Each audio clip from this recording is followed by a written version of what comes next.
Hello student, welcome in electrochemistry class. आज हम Oswald का तनुता नियम के बारे में पढ़ेंगे। My self doctor Kalpana Khandelwal. Oswald dilution law.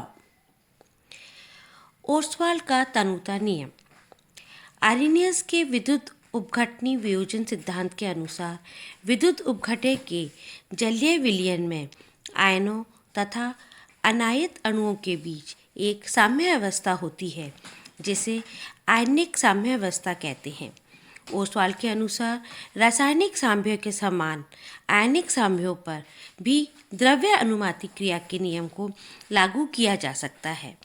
अतः ओसवाल्ड तनुता का नियम वास्तव में दुर्बल विद्युत उपघटों की आयनिक साम्यों पर लागू होने वाला द्रव्य अनुपातिक क्रिया का नियम ही है।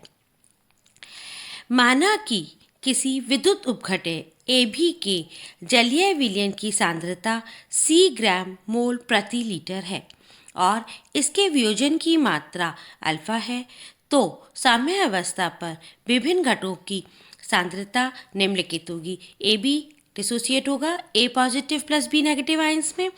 देखो AB की कॉन्सेंट्रेशन C है इनिशियल स्टेट में, प्रारंभिक अवस्था, तो ए आयंस और बी आयंस की 0 है। पर जब इक्विलिब्रियम स्टैब्लिश हो जाएगा तो इसकी कॉन्सेंट्रेशन C 1 माइनस अल्फा है, A की C अल्फा और B की C अल्फा। उपरोक्त साम्य अवस्था पर द्रव्य अनुपातिक क्रिया का नियम लागू करने पर K बराबर concentration of A ions concentration of B ions divided by concentration of total concentration of AB ions. हम इनकी वैल्यू सब्स्टिट्यूट कर देंगे। C alpha C 1 minus alpha और C alpha square divided by 1 minus alpha, या हम कह सकते हैं K is equals to C alpha square 1 minus alpha. अतः समीकरण A ओसवाल्ड के तनुता नियम के गणितीय रूप को प्रदर्शित करता है। इसमें स्थिरांक K को वियोजन स्थिरांक या आयनन स्थिरांक कहते हैं। इसका मान स्थिर ताप पर स्थिर रहता है। यदि विद्युत उपघटे का 1 मोल V लीटर विलयन में घुला हो तो C equals to 1/V। C के इस मान को समीकरण में रखेंगे। हमने C का मान 1/V वॉल्यूम के उसमें लिया है, तो हम कॉन्सेंट्रेशन की जगह लिख देंगे वॉल्यूम। तो हमारा K हो जाएगा alpha square 1 minus alpha into V। इसे ओसवाल्ड का तनुता सूत्र कहते हैं। चूंकि दुर्बल विद्युत उपघटों के लिए अल्फा का मान 1 की अपेक्षा बहुत कम होता है, अतः समीकरण से हम 1 माइनस अल्फा के स्थान पर V लिखा जा सकता है। क्योंकि इसका मान बहुत कम होता है तो हम माइनस करेंगे तो बहुत सेम वैल्यू रहेगी, इसलिए हम उसको नेग्लेक्ट कर लेते हैं। या alpha square equals to KB और alpha is equals to under root KB, alpha is equals to K dash under root V। अतः किसी विद्युत उपघटे के वियोजन की मात्रा तनुता के वर्गमूल के अनुक्रमानुपाती होती है। यहाँ आप देख रहे हैं ये हमारी क्या डायरेक्टली प्रोपोर्शनेट है उसके अंडर रूट V के। प्रायोगिक सत्यापन। ओसवाल्ड के तनुता नियम का सत्यापन करने के लिए विभिन्न तनुताओं पर विद्युत उपघटों के वियोजन की मात्रा के मान ओसवाल्ड के तनुता सूत्र के alpha square 1 minus alpha V में प्रतिस्थापित करके K के मानों की गणना करते हैं। यदि K का मान स्थिर रहता है तो ओसवाल्ड का तनुता नियम सत्य होता है। हम क्या कर रहा है, हम एक ग्राफ ड्रॉ करेंगे किस किस के बीच में, K के मान और अल्फा के मान में। अब K का मान यदि स्थिर रहेगा तो ये हमारा मतलब वो कांस्टेंट रहेगा। वास्तव में K का प्रायोगिक मान स्थिर रहता है, अतः ओसवाल्ड का तनुता नियम सत्य है। विद्युत उपघटों के वियोजन की मात्रा का मान निम्नलिखित व्यंजक द्वारा ज्ञात करते हैं। Alpha is equals to lambda V और लैम्डा इंफिनिटी, ये हमने ऑलरेडी आपको पढ़ाया था।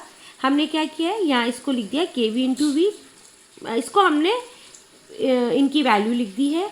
उपरोक्त समीकरण में लैम्डा V का मान चालकता सेल द्वारा और लैम्डा इन्फिनिटी का मान कोलरॉश के नियम द्वारा ज्ञात कर लिया जाता है। सीमाएं।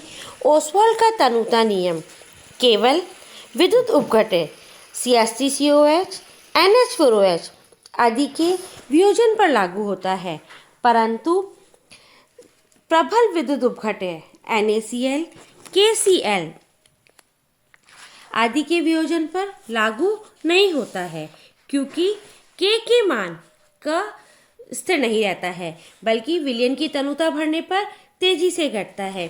मतलब कहने का मतलब है, यदि हम किसी वीक इलेक्ट्रोलाइट के लेंगे और उसका जब हम वो देखेंगे तो हम देखेंगे कि वो कांस्टेंट रहता है, पर जब हम स्ट्रॉन्ग इलेक्ट्रोलाइट के लेते हैं और उसके बीच में, तो हम देखते हैं K के मान बदलता जाता है जैसे जैसे हम तनुता बढ़ाते हैं और उसका मान तेजी से घटता जाता है। एसिटिक एसिड के वियोजन स्थिरांक का निर्धारण। हम इससे एसिटिक एसिड, क्योंकि हम पहले ही बोल चुके हैं, ये वीक एसिड में के लिए प्रूव होता है। एसिटिक अम्ल के वियोजन स्थिरांक का माना कि एसिटिक एसिड के 1 ग्राम सेल को 1 ग्राम मोल को 20 लीटर विलयन में घोला गया है तथा इसकी वियोजन की मात्रा अल्फा है।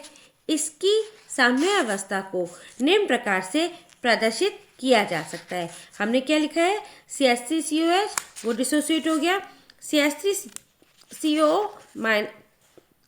आयंस प्लस हाइड्रोजन आयंस में। अब 1 ग्राम मोल लिया है हमने इनिशियली उसकी वैल्यू, और हमने देखा एसिटिक एसिड आयंस ऑफ उनकी इनिशियली में क्या होगा, 0 होंगी, पर साम्य अवस्था पे अभी आपको बताया 1 माइनस अल्फा होगी, ये अल्फा अल्फा हो जाएगी, और हमने इनकी वैल्यू को K में सब्स्टिट्यूट कर दिया, V में पहले ही हमने यहाँ कन्वर्ट कर दिया है, ये इसका फॉर्मूला आ गया है। वियोजन की मात्रा अल्फा तथा आयतन V ज्ञात होने पर वियोजन स्थिरांक का निर्धारण किया जा सकता है। विद्युत उपघटक के वियोजन की मात्रा का मान निम्नलिखित समीकरण द्वारा ज्ञात करते हैं। Alpha is equal to lambda v अपन, हम ये अभी आपको हम पहले डिस्कस कर चुके हैं। उपरोक्त समीकरण से लैम्डा वी का मान चालकता सेल द्वारा विशिष्ट चालकता मापकर ज्ञात कर लिया जाता है। ये अनंत तनुता पर तुलंकी चालकता का मान कोलरॉश रूप से कर लेते हैं। इन मानों को उपरोक्त समीकरण में प्रतिस्थापित करने पर वियोजन की मात्रा ज्ञात हो जाती है। इससे एसिटिक अम्ल के वियोजन स्थिरांक का निर्धारण कर लिया जाता है। ये क्या है? It is the uses of Ostwald dilution law. ओसवाल्ड तनुता नियम का उपयोग बता रहा है ये। Now Ostwald dilution law, according to Arrhenius theory of electrolyte dissociation, the molecule in an electrolyte in aqueous solution undergo spontaneous dissociation into positive and negative ions, and there is a dynamic equilibrium between ions and undissociated molecules. Oswald noted that law of mass action can be applied to the ionic equilibrium in the case of chemical equilibrium in such system. Let us consider a electrolyte AB which dissociates in solution to form A positive and B negative ions. Let C be the concentration of electrolyte per liter and alpha be the degree of dissociation, that is the fraction of total concentration of electrolyte which exists in dissociated state. Then the concentration term at equilibrium may be written as same thing. At initial state the concentration is C 0 0, equilibrium at equilibrium C 1 minus alpha, C alpha we have already discussed in Hindi type, Hindi में हम कर चुके हैं। Applying the law of mass action, K is equals to alpha square 1 minus alpha C. Equation is a mathematical representation of Oswald dilution law. The constant K is called the dissociation constant or ionization constant. It is a constant value at constant temperature. If 1 mole of electrolyte is dissolved in V liter of solution, then C is equals to 1 upon V. Now we will replace the value of C with 1 upon V. So K is equals to alpha square 1 minus alpha V. For weak electrolyte, the value of alpha is very small as compared to 1.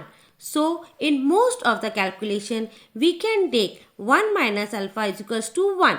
Thus, Ostwald dilution formula can be expressed as K is equals to alpha square V. This law divided by V. This law can be verified by determining the value of alpha and V. The value of alpha can be determined from conductivity measurement.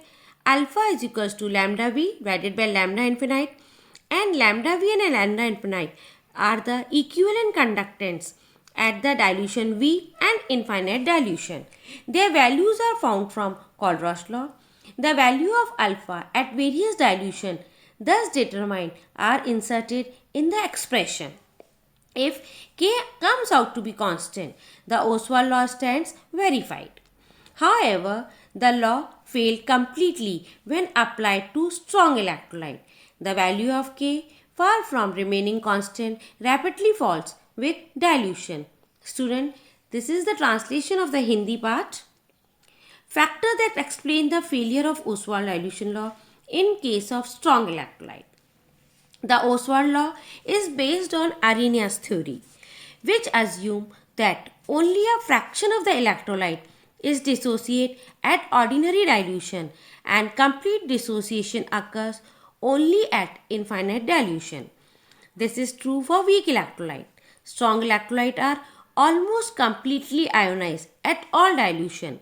The value of lambda V by lambda infinity does not give the accurate value of alpha. In this case, it is only a conductivity ratio. Second, Ostwald law is derived on the assumption that the law of mass action holds for ionic equilibria as well. But the concentration of ion is very high. The presence of charge affects the equilibrium. Thus, the law of mass action cannot be applied in simple form. Third point, the ions obtained by dissociation may get hydrated and may affect the concentration terms. Students, Oswal तनुता नियम की कुछ सीमाएं होती हैं. पहली, ओसवाल तनुता का नियम केवल दुर्बल विद्युत उपघटों पर लागू होता है. प्रबल विद्युत उपघटों पर वह पूर्णतः विफल होता है. इसकी ये विफलता के निम्न कारण हैं. पहला, यह नियम आर्हेनियस सिद्धांत पर ही आधारित है, जो ये कहता है कि सामान्य तनुता पर विद्युत उपघटें कुछ मात्रा में वियोजित अवस्था में रहती हैं, जबकि तनुता पर वह पूर्णतः वियोजित हो जाती हैं. लेकिन हम ये पहले डिस्कस कर चुके हैं, प्रबल विद्युत उपघटें प्रत्येक सांद्रता पर यहाँ तक कि ठोस अवस्था में भी वियोजित अवस्था में रहते हैं. सेकेंड, ओसवाल तनुता नियम का व्युत्पन्न सक्रिय द्रव्यमान के नियम पर आधार किया गया है, जिसमें अणुओं एवं आयनों की सांद्रता से साम्य स्थिरांक ज्ञात किया जाता है. जब आयनों पर आवेश की मात्रा अधिक हो तो वे साम्य को प्रभावित करते हैं. ऐसी स्थिति में सक्रिय द्रव्यमान के नियम को ठीक से लागू नहीं किया जा सकता. इसके अतिरिक्त आयनों का जल योजन भी होता है. अतः ऐसी स्थिति में यदि सांद्रता के स्थान पर सक्रियता का उपयोग किया जाता है तो बेहतर परिणाम प्राप्त होता है. यहाँ पे हम सक्रियता इज इक्वल्स टू सांद्रता इंटू सक्रियता गुणांक लिख सकते हैं. इसको हम आगे और डिस्कस करेंगे. Thank you.